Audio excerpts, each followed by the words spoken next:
Salut à tous et bienvenue sur PostDev. Dans cette vidéo, vous allez découvrir pourquoi certaines personnes restent pauvres toute leur vie alors que d'autres semblent avoir trouvé la formule pour accumuler des fortunes. Père riche, Père pauvre s'est vendu à plus de 26 millions de copies à travers le monde. On va voir notamment que le réel pouvoir ne vient pas du fait de gagner beaucoup d'argent, mais d'utiliser cet argent intelligemment. La principale raison pour laquelle les riches s'enrichissent et que les pauvres deviennent de plus en plus pauvres, c'est que le sujet de l'argent n'est pas enseigné à l'école. Et il est difficile pour des parents pauvres d'expliquer à leurs enfants comment gagner de l'argent, car ils n'ont eux-mêmes pas pu sortir de cette situation. Ils doivent donc se rabattre sur ce qu'ils considèrent être le meilleur conseil possible pour leurs enfants: va à l'école et travaille dur pour obtenir des bonnes notes. Robert Kiyosaki avait lui aussi un père très éduqué, mais qui n'avait aucune idée comment gérer ses finances. Il lui disait sans cesse que c'était mal de vouloir de l'argent, qu'il ne pouvait pas lui offrir quelque chose parce qu'il n'en avait pas les moyens, et que la meilleure solution pour ne pas avoir de problèmes financiers c'était de travailler dur à l'école. En parallèle, Kiyosaki raconte qu'il a eu la chance de connaître une vision opposée grâce au père de son meilleur ami Mike, qu'il a rencontré quand il avait 9 ans et qui lui a permis de confronter ces deux visions dès le plus jeune âge. Celle de son père riche, le père de Mike, et son propre père, son père pauvre. La première leçon qu'il a apprise de son père riche, c'est que les riches ne travaillent pas pour l'argent. La principale émotion qui dirige les gens, c'est la peur. La peur de ne pas pouvoir payer ses factures, la peur de se faire virer, la peur de ne pas avoir assez d'argent, la peur de repartir à zéro. La plupart des gens n'étudient pas le sujet de l'argent. Ils se contentent de trouver un job, gagner un salaire et payer leurs dépenses, et ils pensent que c'est plus d'argent qui va régler leurs problèmes. Mais ils ne réalisent pas que le problème ce n'est pas leur manque d'argent, mais leur manque d'éducation financière. Cette peur de ne pas avoir assez d'argent est couplée d'une autre émotion puissante, le désir. Le jour où on reçoit une augmentation, on commence à réaliser toutes les choses que cet argent peut nous acheter. On se dit pourquoi pas acheter une plus grosse voiture, un appartement plus grand et mieux placé, et des expériences plus stimulantes et plus coûteuses, jusqu'à ce qu'on réalise qu'il nous faut plus d'argent. Et c'est comme ça que l'argent finit par prendre le contrôle de nos vies et qu'on se retrouve coincé à travailler dans un job qui nous plaît pas, simplement parce qu'on n'a pas pris le temps de s'éduquer sur le sujet de l'argent. Robert Kiyosaki appelle ça la rat race, ou la course de rats. On s'imagine un rat de laboratoire courir dans sa cage pour trouver une sortie, alors que son sort est déjà scellé.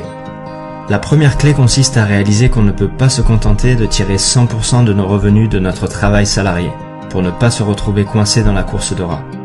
Ce qui importe, c'est pas combien d'argent vous gagnez, c'est combien d'argent vous gardez.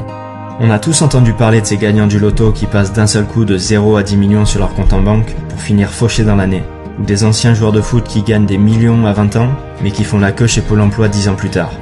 La solution, c'est de développer son éducation financière. Si vous voulez devenir riche, la plus importante leçon à retenir, c'est de connaître la différence entre un actif et un passif, et d'acheter des actifs. Les riches achètent des actifs, alors que les pauvres achètent des passifs qu'ils pensent être des actifs. Un actif va mettre de l'argent dans votre poche, alors qu'un passif va prendre de l'argent de votre poche. Un actif va créer pour vous un cash flow positif.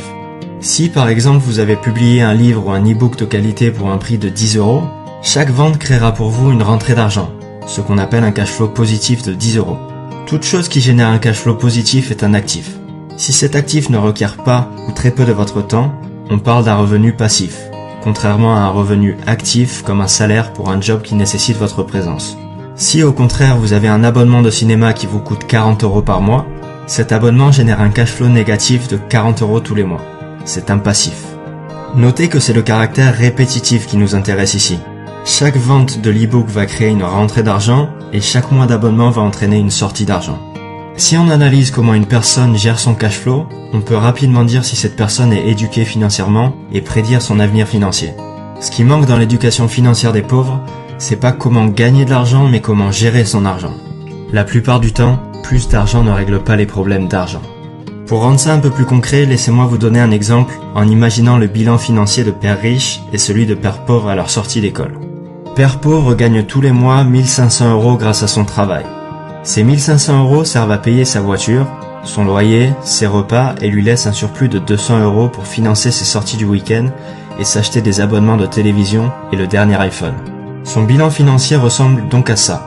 Un revenu 100% généré par son job, qui est égal à ses dépenses.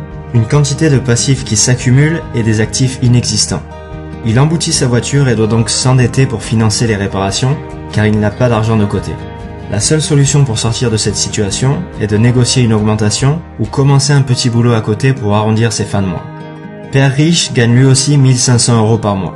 Il couvre également ses dépenses en nécessité, mais choisit de mettre de côté les 200 € de surplus tous les mois pour investir dans la start-up d'une amie en qui il croit vraiment.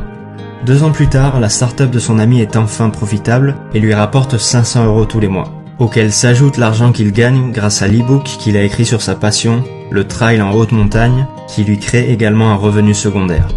Il a investi 500 € qu'il avait pu mettre de côté pendant ses études dans des actions, mais les cours se sont effondrés et il a quasiment tout perdu. Mais ça n'a plus d'importance parce que Père riche a désormais, 4 ans après sa sortie d'école et grâce à ses 2 autres investissements, un revenu passif de 1500 €. Et maintenant que ses actifs lui génèrent un cash flow positif supérieur au cash flow négatif de 1300 € généré par ses dépenses en nécessité, Père riche a atteint son indépendance financière. Il peut choisir de continuer ou non de travailler dans son job. Son bilan financier ressemble donc à ça, un revenu qui provient pour 50% de son job et pour 50% de ses actifs, nettement supérieur à ses dépenses et beaucoup plus d'actifs que de passifs. Vous aurez atteint l'indépendance financière le moment où vos actifs vous généreront un revenu supérieur à vos dépenses. Si ce revenu est en plus passif et ne nécessite pas ou peu votre intervention, comme l'entreprise d'un ami ou l'e-book de l'exemple précédent, vous pouvez tout simplement faire ce que vous voulez de votre vie. Mais gardez quand même en tête qu'un revenu est rarement totalement passif et nécessitera généralement un certain degré d'intervention de votre part. L'exemple que j'ai donné est simplifié. C'est certainement très difficile pour certaines personnes de sacrifier une partie de leur revenu pour acheter des actifs, mais c'est néanmoins la seule solution pour sortir de cette situation. Vous l'avez compris, il faut gérer vos propres affaires, c'est-à-dire focaliser votre attention sur la colonne des actifs plutôt que sur votre feuille de paie. Et encore une fois, il n'y a pas de mal à vous